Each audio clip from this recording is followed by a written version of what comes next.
তো বাকী তোমাৰ যদি আজি এক্সাম ইমান বেছি ভাল নহ'ল বা যিখিনি মানে পাম বুলি ভাবিছে সিমান ইমানখিনি মাৰ্ক নাপালা বা ফেইল কৰিম বুলি মানে ভাবিছোঁ আৰু তো বাকী মানে টেনশ্যন ল'ব নাই কাৰণ মোৰ যিহেতু নমস্কাৰ বন্ধুসকল, গুড ইভিনিং। বাকী এক্সাম ঠিকে থাকে গ'ল, ইংলিছৰ এক্সাম বঢ়িয়া গ'ল বা বহুতৰ এক্সাম হয়তো ভাল হৈছে, বহুতৰ এক্সাম বেয়া হৈছে। বাকী মই মানে ফল যিমানক কৰিছোঁ না মানে বহুভাগে মানে আনচাৰ দিছে ইমান ভাল হোৱা নাই দেই পৰীক্ষা, কিবা কৰি দি আছোঁ আৰু পাছ কৰিম নোৱাৰোঁ তো মানে ক'ব নোৱাৰোঁ মই মানে যিমানো ঘুৰছোঁ না তাৰে মানে বেছিভাগে এইটো এনচাৰ দিছে যে পেপাৰখন অলপ টান হৈছে, মানে যিখিনি চাই গৈছিলোঁ না মানে মাজৰ পৰা কুৱেশ্যন কাটছি, মানে কমন নাই ভিতৰৰ কুৱেশ্যন কাটছি। বা বহুতে কৈছে যে পেপাৰখন ঠিকেই আছিল, টাইমটো মেনেজ নহ'ল, মানে টাইমটো মিলাব নোৱাৰিলোঁ, অলপ কুৱেশ্যনবিলাক ডাঙৰ ডাঙৰ দিছে, মানে বহুতৰে বহুত প্ৰব্লেম। মানে ক'বলৈ গ'লে এনাহেন কথা হৈছে, চাওক তোমালোকে পৰীক্ষা দিব যোৱাৰ আগত মানে পুৰা টাইগাৰ হৈ গৈছিলা, পৰীক্ষা হ'লে যোৱাৰ আগত টাইগাৰ পুৰা মানে লিখিম, আৰু যেতিয়া পৰীক্ষা হ'লৰ পৰা তোমালোকে ওলাই আহিলা তেতিয়া মানে মেকুৰীৰ নিচিনা হৈছা, মেকুৰী মানে মেকুৰী যেনেকুৱা মানে আচৰ কৰে সেনেকুৱা হৈছে পৰীক্ষা পেপাৰ দেখিলে লেখা নোৱাৰি। মই কৈছোঁ পুৰা ৰিলেক্স, এই মই আছোঁ সম্ভৱ হৈ আছে। এই ভিডিঅ'টো পুৰা শেষলৈ চোৱা, মেকুৰীৰ পৰা কেনেকৈ বাঘলৈ মই নিব পাৰোঁ মই গান ধৰিছোঁ, মেকুৰীৰ পৰা তোমালোক বাঘলৈ ৰূপান্তৰ কৰিম, খালি এই ভিডিঅ'টো পুৰা শেষলৈ চোৱা। তো বলা ভিডিঅ'টো আৰম্ভ কৰিম বলা।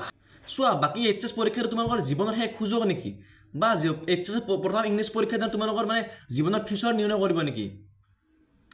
মানে চাওক, সাধাৰণ এইচএছ পৰীক্ষা এটা, মই কৈছোঁ সাধাৰণ এইচএছ পৰীক্ষা মাত্ৰ এটা, কাৰণ চোৱা তোমালোকে মানে মোৰ মনমতে কৈছোঁ এইচএছ পৰীক্ষা পাছ কৰি তোমালোকে কি হ'ব চাৰ্টিফিকেট পাবা, ভালদৰে যদি পাছ কৰিব চাৰ্টিফিকেট দিব গভৰ্ণমেণ্টৰ পৰা, সেই চাৰ্টিফিকেটখন মই পিছত কাম আহিব এটা জবৰ কাৰণে 10 বা 15,000 তুমি এটা জবত তুমি এপ্লাই কৰিব পাৰা চাৰ্টিফিকেট দি পেলাই। বাকী এটা কাৰণ চাওক, কিমান ল'ৰা ছোৱালী এইচএছ পাছ কৰি ঘৰত আড্ডা মস্তি কৰি ডেন্স মানে ঘূৰি ফুৰি এনে বেকাৰ পৰি আছে। মোৰ কথাটো কৈছোঁ, তোমালোক মই এটা কথা তোমালোক মই নিজৰ ভাগৰ পৰা যদি তোমালোকৰ বাই চান্স মানে পৰীক্ষা বা এইচএছ পৰীক্ষা তুমি বেয়া হ'ল মানে ফেইল কৰিলা, তো ঘৰত এনে আড্ডা মস্তি ডেন্স কৰি ঘূৰি ফুৰাত কৰি মানে ফেইল কৰিলে জানা, যদি ফেইল কৰি গেলা ঘৰত এনে আড্ডা মস্তি ডেন্স ইনষ্টাগ্ৰাম চাই ফেচবুক চাই টাইম কৰাত কৰি বা লগৰ লগত আড্ডা দি এনে টাইম পাছ কৰাত কৰি, মই কাৰণ যিহেতু মই মানে নলবাৰী অফিচত কামত সোমাইছোঁ, নলবাৰী অফিচৰ মানে বিজনেছ লাইনৰ কাম, তো তাতে মানে বিজনেছ লাইনৰ কাম কৰাৰ পিছত মই ভালকৈ বুজাই দিম আৰু। তো তোমালোকক মানে মই এটা ৰিকুৱেষ্ট কৰি মোৰ এই ফোন নম্বৰটো মানে স্ক্ৰীণত আহিছে, ফোন নম্বৰটো তোমালোকে হাতৰ হোৱাটছআপ মেছেজ কৰিব পাৰা, মানে ঘৰত এনে পিছত থাকাত কৰি যে ক'বা যে মানে আমাৰ অফিচত মানে নতুন নতুন ৰেজিষ্টাৰ চলি থাকে বা নতুন নতুন এপ্লাই চলি থাকে, মানে নতুন নতুন মানুহ লৈ থাকে মাজে সময়ে, তো তোমালোকক যদি মই মেছেজ কৰি কওঁ যে দাদা বা সম্ভৱ ভাই তুমি যে কৈছিলা কামৰ কথা বা মই তাতে এপ্লাই কৰিব পাৰিম নেকি, তেতিয়া মই মানে আমাৰ যোনকেইটা চিনিয়ৰ ছাৰ থাকে অফিচত তাতে মই সুধি দিব পাৰিম, বা এনেকৈ চলি মোৰ আছে ফ্ৰেণ্ড আছে বা আমাৰ অফিচত কাম কৰিব পাৰিব নেকি, মানে মোৰ নিজৰ ভাগৰ পৰা কৈছোঁ, মানে এনেই বা এইচএছ পৰীক্ষা বেয়া হৈ গ'ল আচলতে ঘৰত এনেই থকাত কৰি মানে টেনশ্যন হৈ থাকিল বা মানে প্ৰব্লেম থাকে এনে আৰু ঘৰতে গালি থাকা তেনেকৈ এটা কামত সোমাই ল'বা, মোক মেছেজ কৰি দিম, হোৱাটছআপ ফোন স্ক্ৰীণ নামটো দি দিছোঁ অলৰেডি, তো সেইটোত মেছেজ কৰি মোক কৈ দিবা। তো বাকী তোমাৰ যদি আজি ইংলিছ এক্সাম সিমান আজি ভাল হোৱা নাই বা যিখিনি মাৰ্ক পাম বুলি ভাবিছিলা সিমান মাৰ্ক নাপালা বা মানে মনত লাগে যে মই ফেইল কৰি মোৰ কি হ'ব, বাকী এনেকুৱা মোৰো হৈছিল। চাওঁ মানে চোৱা, মানে যোৱাবাৰ যিটো মই এইচএছ এক্সাম দিছিলোঁ আমাৰ প্ৰথম দিনা ইংলিছে আছিল, মানে কেনেকুৱা এতিয়া তোমালোকৰ ফিল হৈছে সেইটো মোৰ আগতে ফিলটো হৈ গৈছে, মানে পৰীক্ষা ভাল কেনেকুৱা লাগে মই জানো প্ৰথম দিনা। তো মই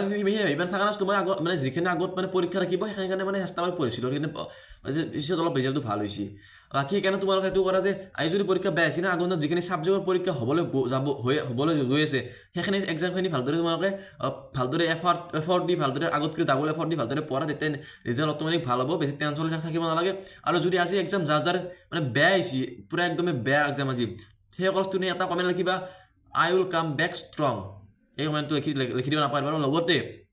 যিসকল ষ্টুডেণ্ট তোমালোকৰ যিখন লগৰ ষ্টুডেণ্টসকলৰ যিসকলৰ মানে পৰীক্ষা যিমান ভাল হোৱা নাই বা বেয়া হৈছে সেইসকল ষ্টুডেণ্টসকলক মানে মোৰ ভিডিঅ'টো শ্বেয়াৰ কৰি দিয়া, সেইসকল ষ্টুডেণ্ট অলপ সাহস পায়। তো সেইটো অলপ চেনেলটো ভালকৈ ছাবস্ক্ৰাইব কৰি থৈ দিয়া, কাৰণ মানে ভাল হোৱা ইম্পৰ্টেণ্ট টপিকত ভিডিঅ' পাবা দিবলৈ চেষ্টা কৰিম। তো সেইটো আজিলৈ ইমানেই আছিল, ধন্যবাদ, জয় হিন্দ, বন্দে মাতৰম।